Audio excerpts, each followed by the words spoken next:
This is what the other hunters have been waiting for. Now the sardines are within range of the gannets.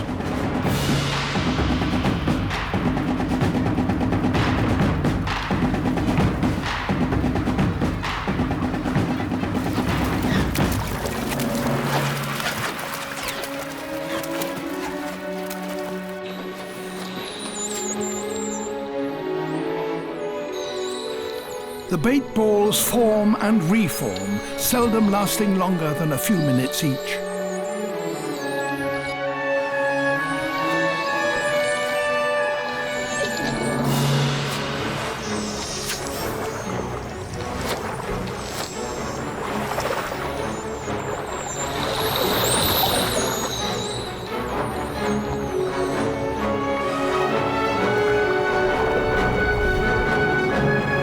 The sharks pile in, taking advantage of the dolphins' hard work.